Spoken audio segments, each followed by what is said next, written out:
City India news channel, हक की आवाज।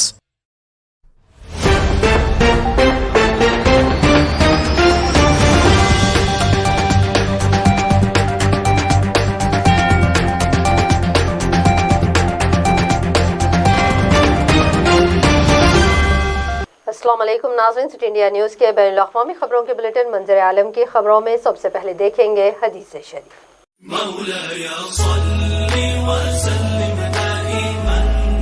अहादीस नबवी सल्लल्लाहु अलैहि वसल्लम।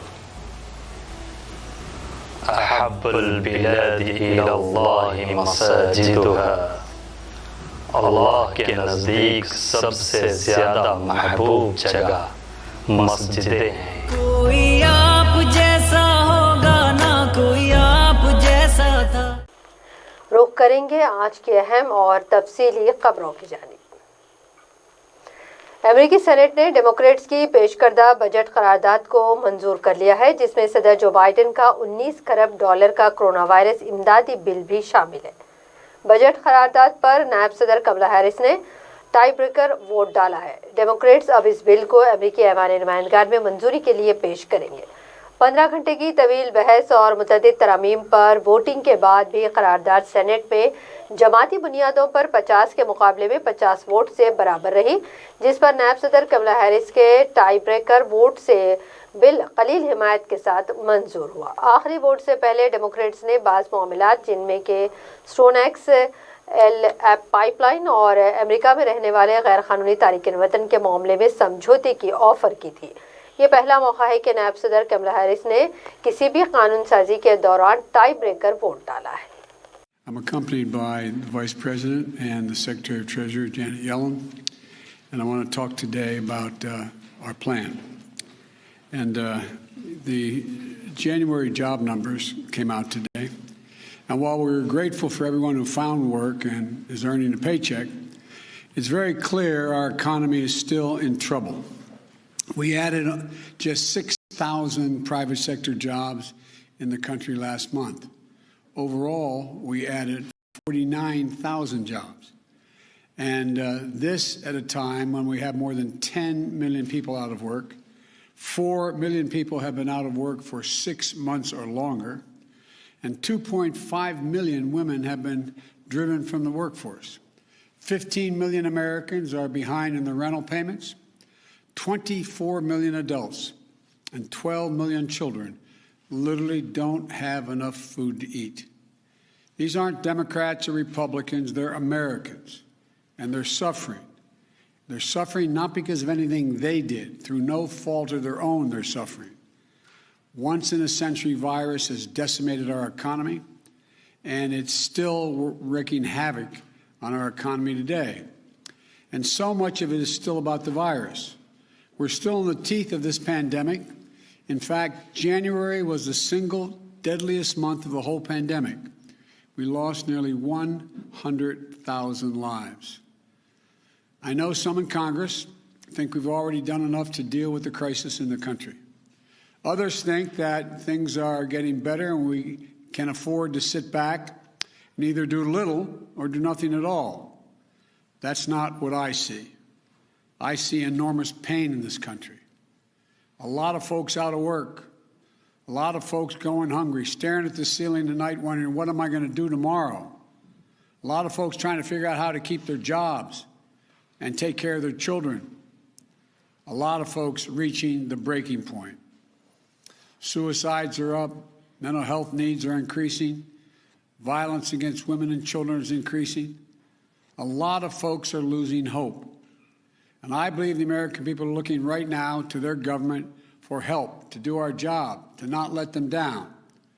So I'm going to act, and I'm going to act fast. I'd like to be doing it with the support of Republicans. I've met with Republicans. There's some really fine people who want to get something done, but they're just not willing to go as far as I think we have to go. अमेरिकी सदर Joe Biden ने Yemen में हौसी बागियों के खिलाफ जारी जंग में सऊदी अरब को हासिल अमेरिकी ताउन को रोकने का ऐलान किया है। 6 सालों से जारी इस तबाहकुन जंग में अब तक 1 लाख से ज्यादा अफराद हलाक हो चुके हैं और इसके नतीजे में दसियों लाख अफराद फाककशी के दहाने पर हैं।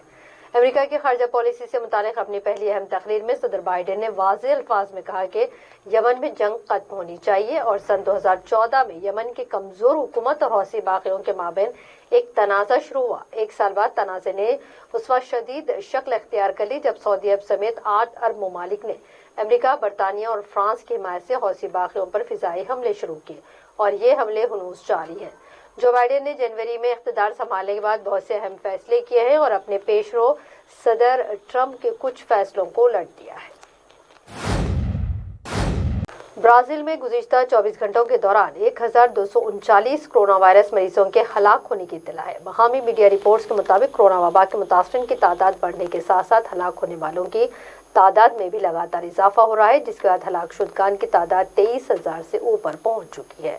یہ اطلاع وزارت صحت نے دی۔ برازیل میں کووڈ ویکسینیشن کی مہم کے لیے مختلف علاقوں میں ویکسینیشن سینٹرز قائم کیے گئے ہیں۔ برازیل اس مہلک وائرس سے امریکہ اور ہندوستان کے بعد سب سے زیادہ متاثرہ دنیا کا تیسرا ملک ہے۔ Thank God, I am much better. After a lot of work with physiotherapy, it has helped me a lot.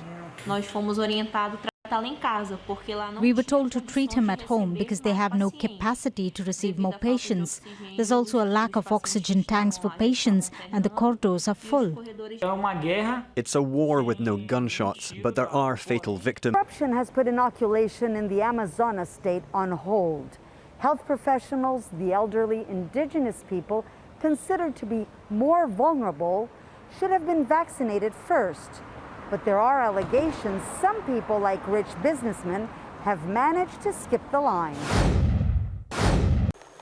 Myanmar کی فوجی حکومت نے ملک میں فیس بک اکاؤنٹس کو بند کر دیا، جبکہ فوج کے اقتدار پر قبضہ کرنے کے خلاف مزاحمت کی شدت اختیار کرتی جا رہی ہے۔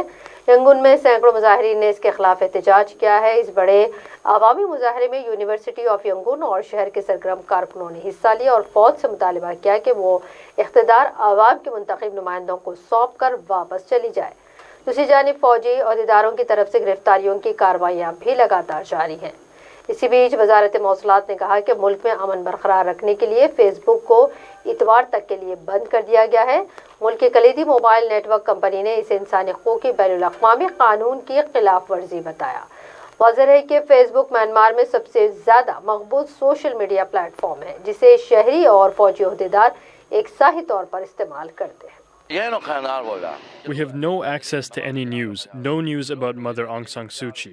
I feel so sad, it gives me a pain in my chest. I would rather go out and fight if possible, but that would be against the wishes of Mother Suu. People within government agencies use Facebook almost as if it was an email system. So it will be terrible in terms of its consequences, not only in terms of organizing a response to this coup, but also in terms of conducting day-to-day business and economic activity. We are just protesting peacefully by wearing this red ribbon. We don't need to speak out. We all know that wearing the ribbon is a sign of protest against the military government, and we only want our elected government. This is our message. ناظرین، منظر عالم کی خبروں میں فی الحال اتنا ہی۔ مزید تازہ ترین اپڈیٹس کے لیے آپ دیکھتے رہیے سٹی انڈیا نیوز۔ حق کی آواز۔